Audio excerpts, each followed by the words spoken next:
But just know by your first name, Kachi. Kachi Vaughn. I'm going to tell my husband that we did not mistake. Good morning. Glad to see these smiling faces. How many of you guys have been so new to financial aid? I think he's almost a week. Some folks a week, maybe within a week. Oh my goodness! I looked at the schedule of names of folks who have been here. The majority of you guys have been in age 6 to 12 months, something like that. It's a wonderful profession. It really is. I was telling the gentleman here, it's one of those love-hate kind of things. So, and you kind of know within the first, I think, 6 months or so, if it's going to be something you kind of love. And you have some good days, some rough days, but at the end of the day, it's rewarding when you have that student that comes in to say thank you. You have a couple will come back and say thank you for helping me work through this process, and parents will say thank you. They have some, they don't care, give them money, and they move on, you never see them again. But it is a rewarding profession. I applaud you for being a part of this profession, and hopefully you'll grow and, just, be a part of NACASPA, SASPA, NASPA, all the fuzz, and just, connect and meet people, and it's one of those professions that you can really grow in. You spend so many hours at work, those folks become like family to you, and when you get involved in the associations, you get family members out of state and those kind of things. So again, I applaud you for being in our profession. And how many of you guys are here just because you want to be? Right? You're here because, your supervisor said, you need to go in and learn this training.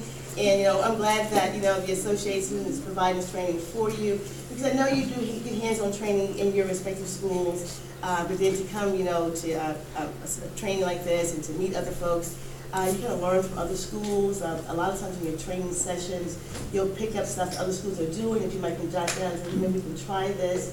And you'll find that within this particular profession, it's a caring and sharing. Folks don't mind sharing, policies and procedures. Some may work for your university or college, and some may not. But you'll find that as you continue to grow in this profession. I have the pleasure of talking about a subject or a process in financial aid that it can be tedious. Verification is the topic we're going to talk about this morning. How many of you in your current role you will actually be processing verification? Or you may not even know. That's on a couple of ends. Some of this is going to be good cross-training for you. I will say in financial aid, learn as much as you can from the different processes, because you may be responsible for scholarships, you may be doing work study, you may be doing loans, but you want to get, hopefully your office will, allow you to do that. You probably think, I just want to learn my job right now. I don't want to learn somebody else's job. But trust me, it's going to benefit you in the long run if you can actually do some cross-training. But let's say Susie's out that day, and she's the only one that can process work study or process, Pell. You want to have somebody else in the office that can actually do those tasks as well. And it's only going to make your resume look better too as you continue to grow in this profession. So make sure you do learn that. With regards to verification, that's what we're going to be doing today. We'll be providing a verification update, the process itself, and then how to make some updates with regards to when you're processing financial aid procedure. Okay? Feel free to ask questions anytime throughout the morning. I was telling Sean this morning, I live within 10 minutes from the CFI, but I had a 40-minute trip to get here, not because the traffic was that bad, but I had to get some blood work done this morning, and I was like, okay, why did I overpreach myself this morning? So I had to go to Garner, get some blood, go right to the school next week, and come over here. So 10-minute trip became 40 minutes. I know some of you guys probably travel farther than that. But this is our objectives for this morning. We're going to do an outline of what's required as far as verification policies and procedures, basically who you can verify, because everybody's not selected for verification, and some of you guys have probably already learned it already. Which application data elements must be verified. It's not everything. And then the type of documentation that's going to be required from the school to actually verify the file, all right? And then what are the verification exclusions? So again, there are some things that you're not required to verify. So that's not a step here. We're going to look at some special concerns and verification, the process itself, provide some resolutions, and then talk about verification 15, 16. The process does change every academic year. Years ago, our seasoned aid administrators would know that it used to be very standard or straightforward. There were only 5 things you were required to verify. It never changed. It was that way for 20 plus years, just those 5 things. For the past, I think 3 or 4 years, the department changed that. So every July 1, they tell aid administrators what items have to be verified. So it does change now with the award year. Some things stay the same, but they may delete something or add something that you're required to verify. So that's why it's very important for schools each year to be on top of to see what changes are made about for verification. We're going to review, as Sean said, the tax return transcript versus the tax return, but since we don't have those items available, you get a pass on that. But he's going to actually send that to you later. And like I said, how many of you ever seen a tax transcript? I mean, some of you guys, most of you guys have. And so it does look, read a little different than a regular tax return, and that's what you're required to actually receive for verification. It used to be we got the tax return. Now they want the tax transfer. And keep in mind, a lot of your parents and students, they're going to want to give you the tax return. They want to give you the tax return, and you just have to kindly say we're required to get the tax transcript, direct them to, get tax transcript in IRS.gov. They can get that on the same day now, which is really good. It used to be, you have to go to a local IRS office and get the tax transcript, and hopefully the person is nice to you, you can get that day or, a couple of days later. But now they have made it a lot easier. If you go to the IRS website to get transcript, they typically can print that off the same day, depending on how long it's been since they actually did their return. So it's a little bit easier for parents to get those transcripts.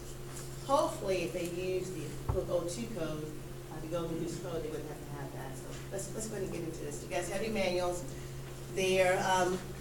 We don't have patience, but you guys have your slides here. You can actually follow along and ask questions if you will. So some of you guys raise your hand saying that you're going to be doing verification as part of your job. How many of you have actually already have done some verification? I see a couple hands here. Now with this particular piece, as I was looking at what CFI has provided to you for the training, it's not going to be, get your hands dirty, roll up your sleeves, and actually doing verification itself. It's going to walk you through high level as to what is verification, why is it, required. So it's not going to be, I'm not saying once you go through this particular training, you go back to your office and let me verify that file, and I really got it. You will have a knowledge base of it, an understanding of verification. But again, so this piece is not one where we're going to actually verify a student. That's something that, you definitely might want to consider. You're asking folks back in your shop if that's something you're interested in as far as how to verify a student. So what is verification here? And again, not each student is going to be selected for verification. Approximately 30 students are selected, 30% of applicants are selected for verification. That's not to say that 30% of your students, this is nationwide. So nationwide, 30% of applicants are selected for verification. It is done randomly. The department has certain edits that they use to determine which students will be selected for verification. And basically what they're trying to do is ensure the accuracy of the information that parents and students provide on the FAFSA. Because unfortunately, some folks will just provide, fraudulent information. Not any of your students, probably the folks in South Carolina, right? Or Virginia, but not in North Carolina, not our students. And our families always find it, right? But unfortunately, they will, put fraudulent information there. So this is a process put into place to try to capture that, to make sure that students and families are getting aid based on accurate information as reported by the student. Because it's self-reported and the families. And then, again, every now and then they'll select somebody for verification to try to determine if that information is correct. 9 times out of 10, it is accurate, but then sometimes, it could be mistakenly, put incorrectly. Because one of the things that we have to verify is taxes paid. A lot of families will put taxes withheld because they're not familiar, with the tax return document or their W-2. So that's, I think, the biggest mistake you'll have on that particular item for verifying taxes paid. Students will put taxes withheld. So again, it's not necessary to find, fraudulent activities. It's sometimes just find, things that were reported mistakenly because it's a lack of knowledge there. Okay. So basically, they're checking certain criteria. 30% of all applicants nationwide, and then a student that was not selected, unless they go back and make corrections, they may be subject to being selected, on the second time, the second transaction or the third transaction. So typically, once you, verify that file or actually pay on the file, you don't want any changes on the application. But we know sometimes they go back in themselves and make corrections and such, and you get a new ISO that's pushed to you. So you may find somebody that was initially not selected, and then the corrections made, and now they're selected, and then you have to verify the file. And it may adjust their age based on that next transaction. So with the selection criteria, as I was just saying, it may occur on the initial transaction, the original transaction. It may occur on subsequent transactions as well. Schools are required to review subsequent transactions. So it used to be before the new regs a couple years ago, schools would verify a file and sort of lock the file, because they don't want, any changes made. We've already paid on the student, we got a good pay ISR. The department is saying that schools are required to review any subsequent ISRs that come in, just to make sure nothing's changed and, that the student is still getting the aid that they are supposed to get.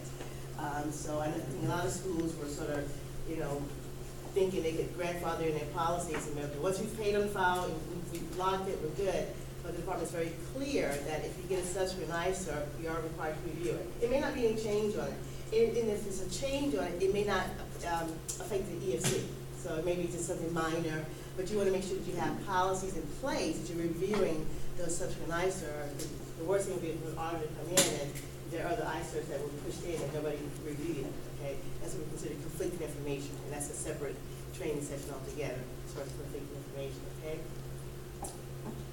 Now, as I was saying, those students who were not selected on the first transaction, if a student does make a correction on that, they're going to be subjected to a different criteria as far as maybe being verified in that second time around, okay? Now, the schools are required to have general policies with regards to verification. Now, if a student is selected by the Department of Education, then you're required to verify that student. So if they're selected by the department, you have to verify the student. And basically for students that are receiving what are considered need-based aid, okay, or subsidized aid. And that's what we have on the slide, Pell Grant, SUG, work study, Perkins loans, your subsidized loans. So those particular funds, if the department has selected them, you're required to verify that file. Now, you're not required, these are exclusions, to verify the student who's only receiving unsub loans, okay? Like for our graduate students, they can't get subsidized loans anymore. They can get Perkins, but let's say they were only getting, an unsubsidized loan. You're not required to verify them, but a school can verify them. And when we're training, new folks, I want to make sure you're clear that the department head sets the bar, okay? They have policies, they have regulations, they set the bar. A school can have a policy that's a lot more stricter than that. So when I say, a lot of times when we say you're not required to verify students that's only get unsub, I see those looks and like, what? We didn't have to do that? We do that. And that's your institutional policy. And you want to be governed by your institutional policy, okay? But as far as regulations, if they were only receiving, a plus loan or teach grant or unsub, you would not be required to verify that, okay? But most schools, if they're going to verify the files, they're going to verify the files. If they're selected by the department, instead of trying to make sure that, because you might have counselors saying, okay, well, I don't have to verify this student, so I'm not going to verify. Then other students, well, I'm going to verify everybody that's selected. So they have a clean audit trail to make sure a clean policies.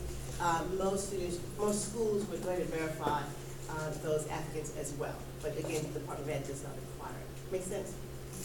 Do you guys know what your policies are on that? Do you verify everybody for the most part is selected by the department, regardless of the type of funding they're receiving? I see heads nodding. So again, it's whatever your policy states on that. Okay. Now, the department will select student verification, and the school can also have a separate selection as well. So you may have somebody that's not selected by the Department of Ed, but you may choose to verify them because something comes in that this just doesn't look right, so you can choose to do that as well. Now, with school-selected applicants, they're not governed by the data elements that the department sets. You have your own selection criteria for those. You have on your own data items that you actually verify. Okay? You just want to make sure you have it in writing. The worst thing is to have these policies, here, and then when audit comes in, so why do you guys do that? Oh, because Ms. Jones said we're supposed to do that, but you want to make sure you have your policies and procedures in writing. Because a good auditor is going to ask to see that. So again, just keep that in mind. You have your Department of Ed selected students, and then you have the ones that the school selects as well, right? Questions and comments about that? If you've not done any verification as far as like tweaks, but it'll make sense, once you've been in office a little longer and have worked with students in a select verification. So it'll make more sense to you as you continue to grow in this profession. Okay.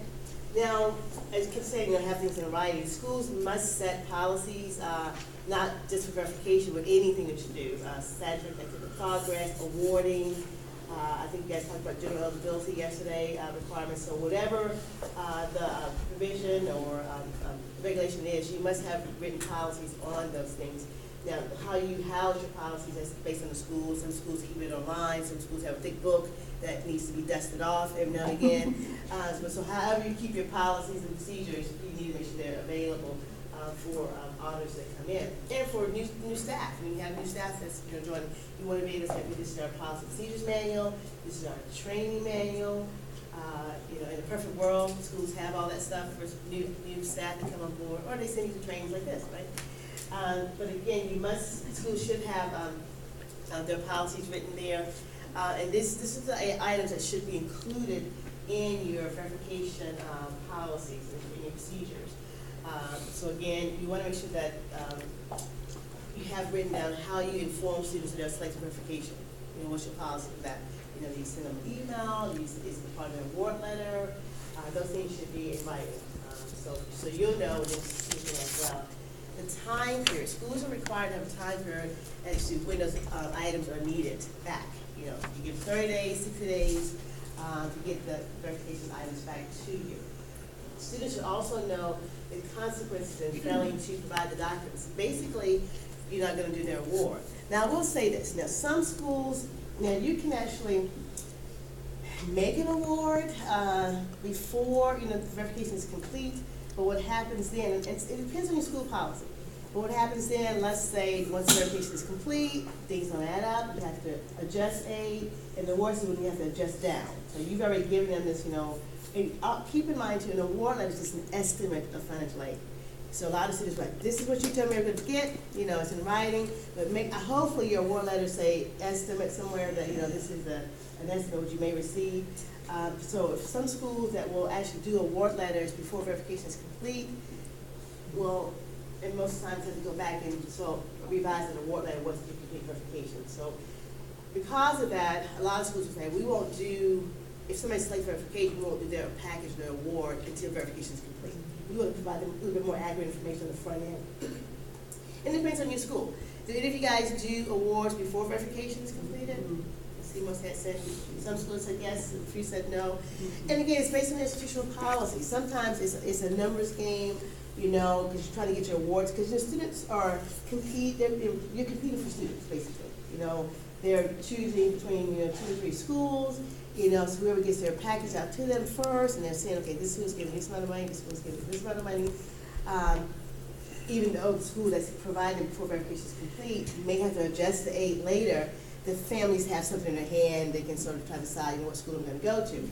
But again, most schools are going to take the safe route and say, okay, before I can give an award to the student, I'm going to go and do verification, and then say, okay, this is how much you're eligible. It does delay the awarding process for those particular students, but as long as you make them aware, communicate to them, you've been selected for verification, this is the process that has to be done, and then get those awards out to those students as soon as possible. Now, I will say with verification, most schools do that in-house. There are some schools that have a third-party service that does the verification, and they will do that for that particular school. But we're not going into all that today. And then you want to make sure they know that what happens as far as results of verification, that it could change their award, up or down. It could be an adjustment one way or the other, but they need to know that on the front end. And then that last part there, procedures for making referrals to the Office of Inspector General, OIG. Hopefully you never have to worry about that. But that's when you do uncover fraudulent information or when you're doing the verification process. It doesn't happen often, but schools, because you're supposed to be good stewards of these funds that you're dispersing. So schools are supposed to be, looking for those kind of things in the verification. And if you do see something that appears to be fraudulent, you want to first bring it to your general counsel at your university or college. You don't want to just, be deputy, what's the guy from Mayberry? Bonnie Fife. You're Yeah. gonna be like, you're just trying to, save the world. Oh my God, these students are just, trying to get all this money, You're calling OIG without even talking to your director, without talking to your legal counsel. And I'm like, well, who told